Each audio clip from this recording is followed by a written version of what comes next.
एक यह भ्रम फैलाने की बहुत कोशिश होती है कि अतीत में भारत में बहुत छुआछूत और भेदभाव होता था जाति के आधार पर। अगर ऐसा था तो कथाओं में ये क्यों लिखा होता कि राजा हरिश्चंद्र चांडाल के घर में नौकर बन के रहे, बिना छुए वो उसके घर में उसकी नौकरी कैसे कर रहे थे? ये बात समझने की हो सकती है।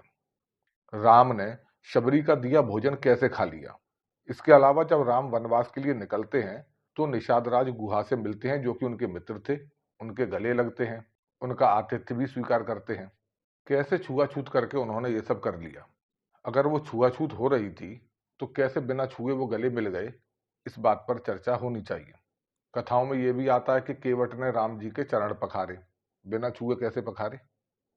राम के पुत्र लव और कुश अपने गुरु वाल्मीकि जी की चरण वंदना कैसे करते थे? राजा जरासंध ने कैसे एकलव्य के पिता हिरण्यधनु, जो कि निषाद जाति से थे, उन्हें अपना सेनापति बना लिया? तो एक निषाद पूरी सेना का सेनापति है, कैसे छुआछूत होती होगी? कौन ऐसा होता होगा जो सेनापति के साथ छुआछूत कर लेता होगा? सूतपुत्र कर्ण से कैसे सुयोधन ने मित्रता कर ली और उन्हें राज्य तक दे दिया? अपने काशी प्रवास के दौरान आदि शंकराचार्य ने एक चांडाल को अपना गुरु कैसे बना लिया? छुआछूत और भेदभाव होता तो वेदों के समय में कुलहीन जाबाल को गौतम ऋषि ने कैसे शिक्षा दे दी? कैसे जाबाल इस समाज ने महान ऋषि मान लिए? कैसे दासी पुत्र ऐलूश कवश ऋग्वेद के मंत्र दृष्टा ऋषि बन गए? कैसे ऐतरेय सम्मानित ऋषि हो पाए? कैसे चांडाल मातंग मुनि बन गए? कैसे शबरी तपस्वियों में श्रेष्ठ तपस्विनी बन गई? कैसे वाल्मीकि जी आदि कवि और महर्षि हो गए? और कैसे मल्लाह के पुत्र कृष्ण द्वैपायन वेद व्यास बन गए? कैसे दासी के पुत्र विदुर मंत्री बन गए? अगर भेदभाव हो रहा होता, छुआछूत हो रही होती, तो ये कैसे होता? क्या गौतम ऋषि एक कुलहीन जाबाल को शिक्षा देते अगर वो भेदभाव करते तो? क्या ब्राह्मण परशुराम एक सूत पुत्र कर्ण को शिक्षा देते? क्या चाणक्य एक कुलहीन चंद्रगुप्त को सम्राट बनने में मदद करते? क्या मेवाड़ राजघराने की रानी मीराबाई एक चर्मकार रविदास जी को अपना गुरु बनाती? चित्तौड़गढ़ दुर्ग में मीरा के गुरु संत रविदास जी का एक छोटा सा मंदिर आज भी है, जिसमें उनकी चरणों की आकृति बनी हुई है।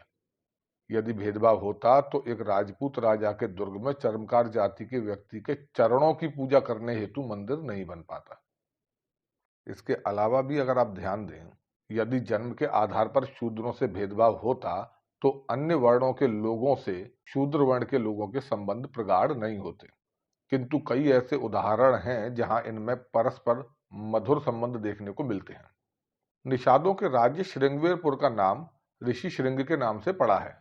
इस इलाके का नाम आपको रामायण में भी मिलेगा और महाभारत में भी मिलेगा। राम जी जब वनवास के लिए जाते हैं, निषाद राज गुहा मिलते हैं, तब वो इसी इलाके के राजा हैं। और महाभारत के टाइम में जो एकलव्य है, उसके पिता इसी इलाके के राजा हैं। ये इलाका निषादों का था हमेशा से। तो निषाद जाति के लोग यहाँ रहते हैं और इस इलाके का नाम ऋषि श्रृंग के नाम पर है। इससे यह स्पष्ट है कि निषादों में ऋषि श्रृंग का महान सम्मान था। और अगर ब्राह्मण ऋषि श्रृंग उनसे भेदभाव करते तो क्या वो लोग उन्हें इतना सम्मान देते कि एक ब्राह्मण ऋषि के नाम पर वो अपने पूरे इलाके का नाम श्रृंगवेरपुर रखते? हालांकि एक अन्य कथा के अनुसार ऋषि श्रृंग को निषाद माना जाता है वो खुद निषाद जाति से थे। और ऐसा संभव भी है क्योंकि पुराने समय में किसी भी जाति का व्यक्ति ऋषि बन जाता था। ऋषि श्रृंग को कश्यप का वंशज बताया जाता है, उनका गोत्र कश्यप है। ऐसा शायद इसलिए है क्योंकि जिनका गोत्र ज्ञात नहीं होता उनको कश्यप गोत्र दे दिया जाता है हिंदू परंपरा में।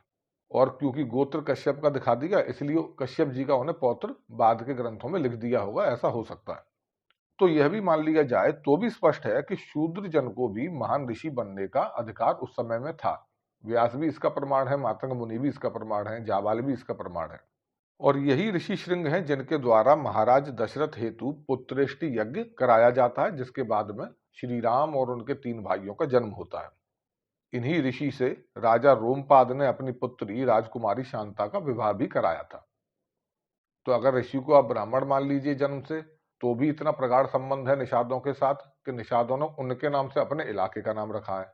और अगर आप ऋषि को जन्म से निषाद ही मानेंगे तो उस समय का समाज ऐसा है कि उनको ऋषि भी मानता है। बड़े बड़े आयोजनों में और बड़े बड़े यज्ञ और हवन में उन्हें बुलाता है, उनके द्वारा कराया जाता है। और तो और राजा अपनी बेटी की शादी तक उनसे करता है। कुछ भी मान लीजिए, लेकिन इसमें जातिगत भेदभाव बिल्कुल नहीं दिखेगा, बल्कि समानता और भाईचारे का भाव यहाँ पर आपको दिखाई देगा। तो ये तो बहुत पुराने समय के उदाहरण हो गए। अगर बाद के समय में आप देखें तो महाराणा प्रताप के साथ मिलकर जो भील लड़े, भीलों के राणा पूंजा, उनके भील योद्धा लड़े, क्या यह भील भेदभाव करने वालों के साथ लड़ने को तैयार होते? अगर महाराणा प्रताप और राजपूत लोग भीलों से भेदभाव करते तो भीलों को तो इनके विरुद्ध लड़ना चाहिए था, मुगलों की तरफ से। लेकिन वो इनके साथ लड़ते हैं। क्यों? क्योंकि भाईचारा था, क्योंकि एकता थी, क्योंकि समानता थी। अगर भेदभाव होता तो क्या महाराणा प्रताप भीलों के साथ रहते, उनके साथ उठते बैठते, उनके साथ खाते? इतिहास बताता है कि मुगलों में राणा प्रताप को राणा कीका के नाम से जाना जाता था। राणा प्रताप नहीं लिखा, राणा कीका लिखा। और जो ये शब्द कीका है, ये कहां से आता है? कीका भील लोग जो होते हैं वो अपने बेटे को या अपने लड़के को कीका बोलते हैं। तो एक क्षत्रिय राजा का वो नाम प्रसिद्ध हो जो उसको भीलों ने दिया हो और भील उसे अपने बेटा बोलते हो, यही स्पष्ट कर देता है कि भीलों और राणा प्रताप के बीच में कितना आत्मीय संबंध था। आप मेवाड़ का राज्य चिन्ह देखिए, उस पर एक तरफ राजपूत योद्धा व दूसरी तरफ भील योद्धा का चित्रण होता है। क्या भेदभाव करने वाले ऐसा चिन्ह बनाते हैं? शिवाजी भी कोई क्षत्रिय या ब्राह्मण तो नहीं थे, लेकिन उन्होंने हिंदवी स्वराज का सपना बुना और हिंदुओं ने उन्हें अपना आदर्श माना, सम्राट माना। अगर हिंदू भेदभाव करने वाले होते तो क्या शिवाजी को आदर्श मानते? और अगर क्या शिवाजी के साथ भेदभाव हुआ होता तो वो हिंदवी स्वराज का सपना देखते? और शिवाजी के अंडर में अनेकों ब्राह्मण लोग भी काम करते थे सेना में। तो ऐसा भी मत मान के चलिए कि वो अपने आप को बड़ा ऊंचा समझते हैं, किसी अन्य जाति के नीचे काम नहीं करेंगे। सब जातियों ने मिलकर काम किया है। अगर घनघोर छुआछूत होता था, परछाई भी नहीं पड़ने देते थे, कोई किसी को छू नहीं सकता था, तो पुराने समय में कुएं कौन खोदता था? किनके खुदे हुए कुओं का पानी अन्य जातियों के लोग पीते थे? किसके हाथ के बने हुए बर्तनों में खाना खाते थे लोग? किसके हाथ की बनी हुई सुराही और मटके इस्तेमाल करते थे? किसके हाथ से छूकर बने हुए हथियारों को इस्तेमाल किया जाता था? कौन घरों में पानी भर के लाते थे? कौन थे जो कपड़े धोते थे? और उन्हीं के धुले हुए कपड़ों को कौन पहनता था फिर? कौन आपकी झोपड़ियां बनाता था? शादी जब होती थी तब मंडप के अंदर धोबन भी होती थी, नाई भी होता था, उसको भी हिस्सा मिलता था। कैसे छुआछूत करके वो वहां पर होते थे? भोज के लिए पत्तल कौन सी जाति बनाती थी? छठ का जो व्रत होता है उसका सूप कौन सी जाति बनाती थी? पुराने समय में जब हॉस्पिटल नहीं थे तो बच्चे की नाभि कौन काटता था? मुंडन कौन करता था? कैसे बिना स्पर्श करे वो मुंडन कर देता था? कैसे बिना स्पर्श करे नाभि कट जाती थी बच्चे की? और कौन है जो चिता जलाने में आपका सहयोग करता है? कैसे बिना स्पर्श करे वो चिता जलवा लेता है? जन्म होने से लेकर मृत्यु होने तक जातियां एक दूसरे को छू रही थी, लेकिन फिर भी ये नैरेटिव सेट किया जाता है कि छुआछूत हो रहा था। जो छुआछूत हो रहा था वो हाइजीन के ऊपर हो रहा था। बाद में कुछ लोगों ने उसे जाति के आधार पर बना लिया होगा, तो वो बात अलग है। लेकिन जो इसका मूल है वो हाइजीन है, क्योंकि बीमारी ना पड़ जाए। उस पर अगर आप आज के समय में जाएंगे, अभी 40-50 साल पहले तक भी जब टीबी बीमारी मानी जाती थी तो लोग टीबी का जो मरीज अपने घर में होता था ना, उससे भी छुआछूत करते थे कि कहीं हमें बीमारी ना लग जाए। कोरोना काल में भी हुई। जब लोगों को लगता है कि हमें बीमारी हो जाएगी, कोई डर बन जाता है, तब वो चाहते हैं कि हम थोड़ा सा हाइजीन के चक्कर में दूर रहें। तो वो लोग जो अनहाइजीनिक काम करते थे उनसे लोग थोड़ा सा दूर रहते थे, और वो आज भी सत्य है। आज जो व्यक्ति, जिसकी जाति भले ही एससी और एसटी हो, जो पढ़ा लिखा होगा, पैसे वाला हो, बड़ी नौकरी कर रहा हो, और वो ऐसे व्यक्ति की जो अभी नाली या नाले साफ करके आया हो, भले ही वो किसी भी जाति का हो, उसके हाथ से लिया हुआ खाना या पानी लेने में कतराएगा। आज भी ये बात सत्य है। तो वो कारण दूसरे हैं, लेकिन आप उसे जन्मना जाति से जोड़ के बताएंगे और ये कहेंगे कि पूरा समाज और पूरे हजारों सालों से यही परंपरा चली आ रही थी, तो वो झूठ है। किस दौर में हुई, क्यों हुई, उस पर एक चर्चा आप अलग से कर सकते हैं, लेकिन सारा ठीकरा किसी पूरे समाज पर, किसी पूरे समुदाय पर, उसके धर्म पर नहीं थोप सकते। तो जो लोग ये मानते हैं कि बहुत बड़ा भेदभाव था या अत्याचार था, पुराने समय में तो नहीं था। ये बीच के दौर में कब शुरू हुआ, किसने कराया और किस किस की गड़बड़ से हुआ, वो एक अलग डिबेट का विषय है। लोग जो ये मानते हैं कि पहले पढ़ने का अधिकार नहीं था, उनको पढ़ना चाहिए थॉमस मुनरो की रिपोर्ट को, एल्फिंस्टन की रिपोर्ट को, बंगाल, मद्रास, बॉम्बे प्रेसिडेंसी के लिए रिपोर्ट्स थी। और ये सारी रिपोर्ट्स लगभग 1820 से लेकर 1830 के आसपास की हैं। और उन रिपोर्ट से ये क्लियर होता है कि उस समय तक भारत के अंदर 85% से ज्यादा लोग साक्षर थे, पढ़े लिखे थे, और उसमें लगभग हर गांव में स्कूल था और हर जाति बिरादरी के लोग उन स्कूलों में एक समान तरीके से शिक्षा पाते थे। 80% जो छात्र थे वो आज के SC, ST, OBC में जो जातियां आती हैं उस जातियों से थे, और शिक्षकों में भी लगभग यही अनुपात था।